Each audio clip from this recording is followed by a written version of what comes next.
ورحمۃ اللہ وبرکاتہ۔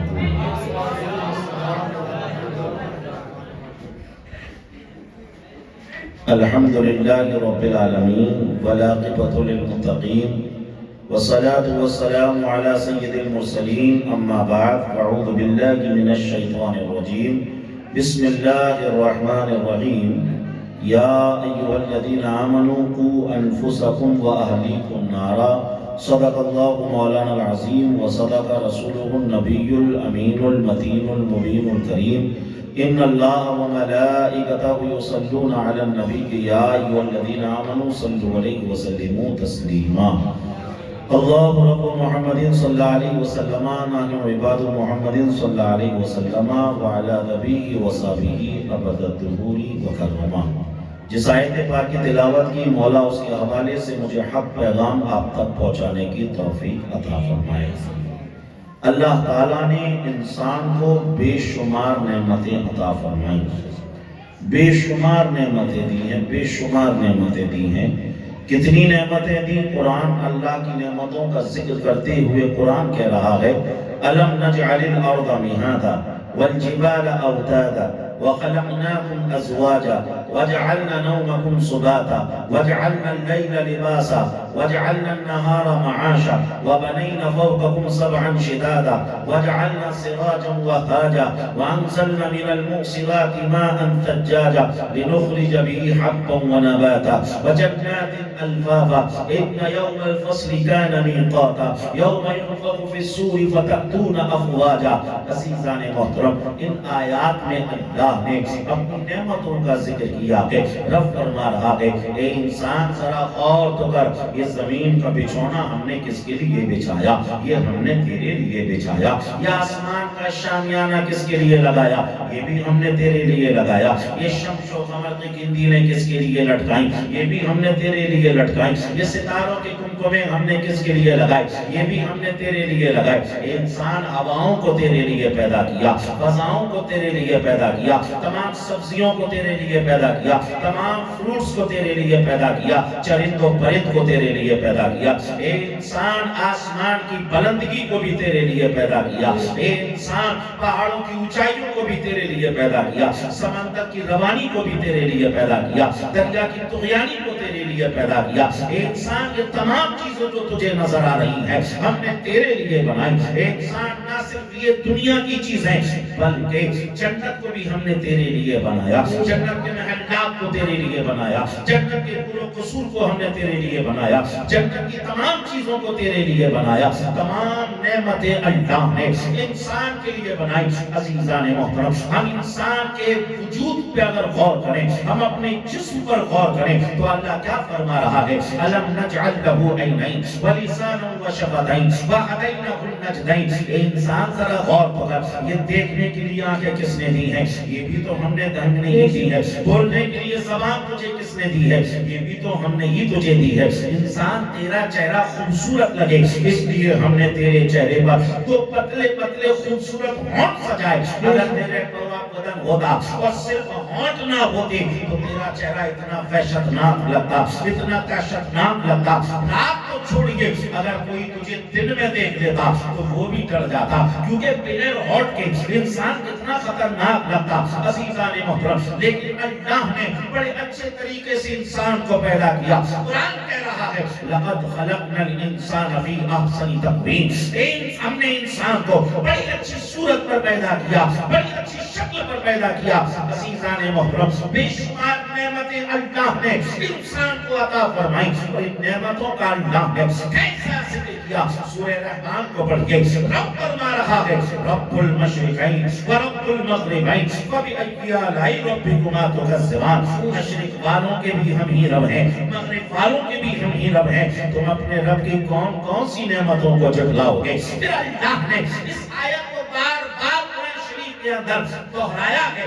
سمجھ لیجئے، بار بار یہ آیت آئی ہے، فبأی آلاء ربکما تکذبان، فبأی آلاء ربکما تکذبان، فبأی آلاء ربکما تکذبان۔ مطلب کیا ہے اس آیت کا؟ مطلب یہ ہے کہ تم اپنے رب کی کون کون سی نعمتوں کو جھٹلاؤ گے۔ پتا چلا، معلوم ہوا، رب کی بے شمار نعمتیں، اتنی نعمتیں، اتنی نعمتیں کہ قرآن کہہ رہا ہے وَإِن تَعُدُّوا نِعْمَتَ اللَّهِ لَا تُحْصُوهَا، اگر تم رب کی نعمتوں کو گننا چاہو، رب کی نعمتوں کو کاؤنٹ کرنا چاہو، تمہارے حساب کتاب کے قواعد اور قوانین جواب دے دیں گے، کیلکولیٹر جواب دے دے گا، کمپیوٹر جواب دے دے گا، لیکن اللہ کی نعمتیں ختم نہیں ہوں گی، کیونکہ اللہ نے انسان کو بے شمار نعمتیں عطا فرمائی، بے شمار نعمتیں عطا فرمائی، بے شمار نعمتیں عطا فرمائی۔ اب ہمیں کیا کرنا ہے؟ اللہ نے جو نعمتیں ہمیں دی ہیں، ہمیں ان نعمتوں کا شکریہ ادا کرنا ہے۔ اگر شکریہ ادا کریں گے تو کیا ہوگا؟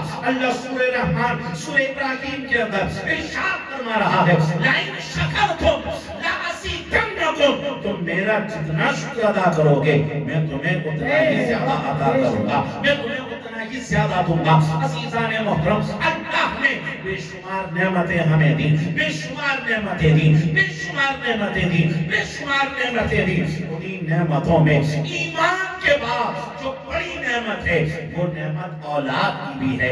عزیزان محترم، اولاد کی نعمت کتنی بڑی نعمت، کتنی بڑی نعمت، کتنی بڑی نعمت۔ جس کے اولاد نہیں ہے نا اس سے جا کر معلوم کریں کہ یہ اولاد کتنی بڑی نعمت ہے۔ عزیزان محترم، اللہ نے یہ اولاد کی شکل میں انسان کو بہت بڑی نعمت عطا فرمائی ہے۔ عزیزان محترم، عام انسانوں کو چھوڑیے بلکہ نبیوں نے بھی اولاد صالحہ کے لیے دعا کی، نیک اولاد کے لیے دعا کی۔ حضرت ابراہیم علیہ السلام دعا کر رہے ہیں مولا نیک اولاد عطا فرما دے، نیک اولاد عطا فرما دے، نیک اولاد عطا فرما دے۔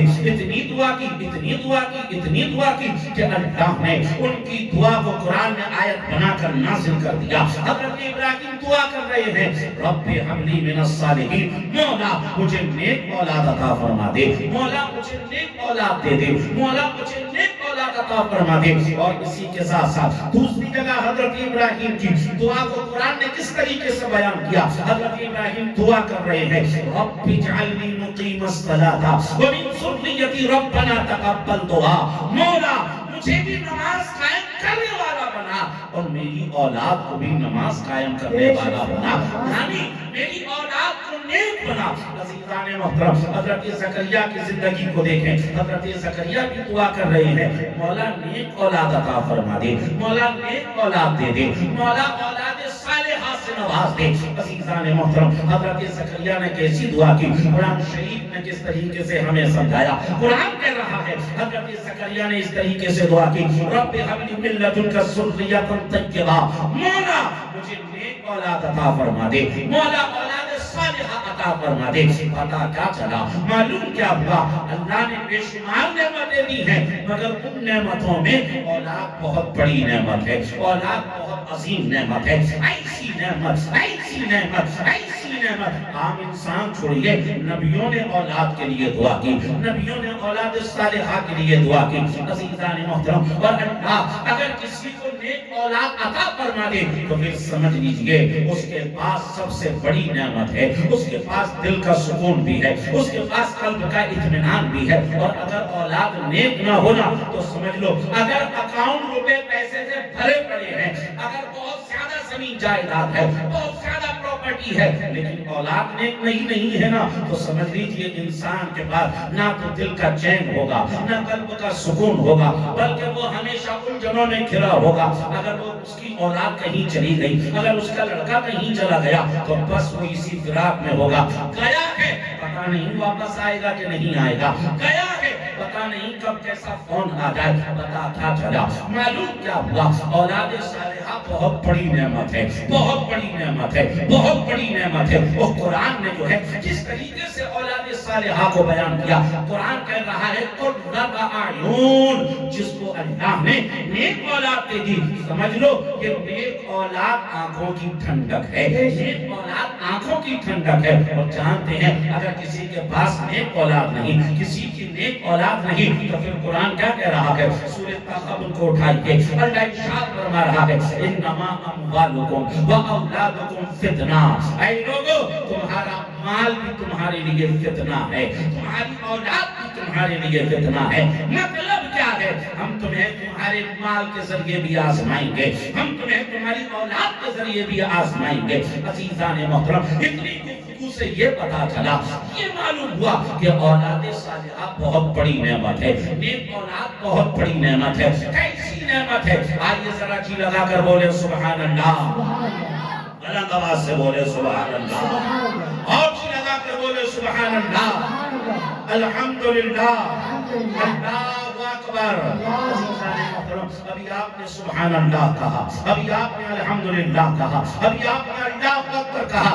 اللہ تعالیٰ اس سبحان اللہ، الحمدللہ اور اللہ اکبر کا ثواب آپ کو عطا فرمائے گا، ساتھ ہی ساتھ آپ کے والدین کو بھی اس کا ثواب عطا فرمائے گا، آپ کے ماں باپ کو بھی اس کا ثواب عطا فرمائے گا۔ اگر ماں باپ زندہ ہیں تب بھی ثواب عطا فرمائے گا، اور اگر ماں باپ انتقال کر کے قبروں میں پہنچ گئے ہیں اللہ پھر بھی ثواب عطا فرمائے گا۔ کیوں ثواب عطا فرمائے گا؟ یہ ماں باپ کی تربیت ہے جس کی وجہ سے آپ محفل میلاد میں بیٹھے ہیں، یہ ماں باپ کا سمجھ لیجئے تربیت کا اثر ہے کہ آپ محفل میلاد کے اندر ادب کے ساتھ بیٹھے ہوئے ہیں۔ عزیزان محترم، عزیزان محترم، عزیزان محترم، اتنا پتا چلا کہ اولاد صالحہ اگر کوئی نیک کام کرے تو اس کا ثواب ماں باپ کو بھی ملتا ہے۔ آئیے حدیث سنیے اور اس کے ذریعے پتا چلے گا کہ کس طریقے سے ثواب پہنچتا ہے۔ حدیث سننے سے پہلے جی لگا کر کہتے ہیں سبحان اللہ، الحمدللہ، اللہ اکبر۔ صحیح مسلم کی حدیث ہے، ان ابی ہریرہ رضی اللہ تعالی عنہ قال قال رسول اللہ صلی اللہ علیہ وسلم اذا مات ابن آدم انقطع عمله الا من ثلاث صدقۃ جاریۃ او علم ينتفع به او ولد صالح يدعو له، رواه مسلم فی صحیحہ۔ صحیح مسلم کی حدیث ہے، آقا کریم صلی اللہ علیہ وسلم نے ارشاد فرمایا جب کسی انسان کا انتقال ہو جاتا ہے نا تو اس کی نیکیوں کا سلسلہ موقوف ہو جاتا ہے، اس کی نیکیوں کا سلسلہ رک جاتا ہے، لیکن سرکار نے فرمایا تین کام ایسے ہیں اگر کوئی کر لے، کوئی اولاد آدم کر لے، کوئی انسان کر لے، وہ دنیا میں رہے نہ رہے لیکن اس کی نیکیوں میں اضافہ ہوتا رہتا ہے، اس کی نیکیاں بڑھتی رہتی ہیں۔ وہ تین کام کیا ہیں؟ آقا کریم صلی اللہ علیہ وسلم نے پہلا کام بتایا، اگر کوئی صدقہ جاریہ والا کام کر جائے، یعنی کہیں مسجد بنوا جائے یا کہیں سرائے بنوایا جائے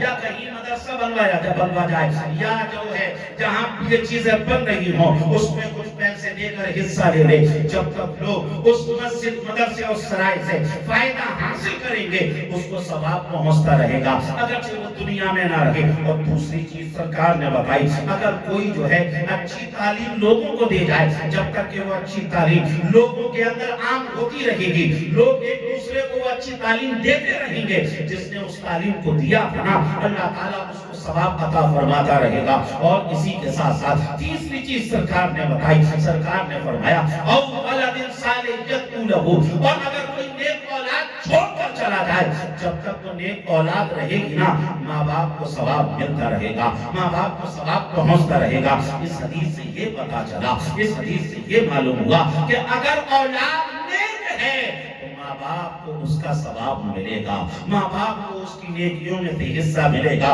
عزیزان محترم، اب تفسیر کا دوسرا رخ بھی آپ سمجھئے، اگر کوئی نیک کام کر رہا ہے تو ماں باپ کو اس کا سمجھ لیجئے صلہ ملے گا، نیکیاں ملیں گی، اور اگر کوئی غلط کام کر رہا ہے، کوئی اگر گالیاں بک رہا ہے، اگر کوئی سمجھ لیجئے فلموں کے ڈائیلاگ بول رہا ہے یا کوئی اور غلط کام کر رہا ہے، کوئی جھوٹ بول رہا ہے یا کوئی چغلی کر رہا ہے یا اور بھی غلط کام کے اندر ملوث ہے تو پھر یاد رکھنا اس کے گناہ کا اثر اس کے ماں باپ تک بھی پہنچتا ہوا نظر آئے گا۔ عزیزان محترم، آپ اس کو اس طریقے سے بھی سمجھ سکتے ہیں، اگر اولاد کوئی اچھا کام کرتی ہے تو ماں باپ کو بڑا اچھا لگتا ہے، ماں باپ کو سمجھ لیجیے بڑا فخر محسوس ہوتا ہے، ماں باپ کو بڑا گرو محسوس ہوتا ہے کہ ہماری اولاد یہ اچھا کام کر رہی ہے، ہماری اولاد یہ کر رہی ہے، یہ کر رہی ہے۔ اور اسی کے ساتھ ساتھ اگر اولاد غلط کام کرے، اگر اولاد کوئی سمجھ لیجئے ایسا کام کرے جو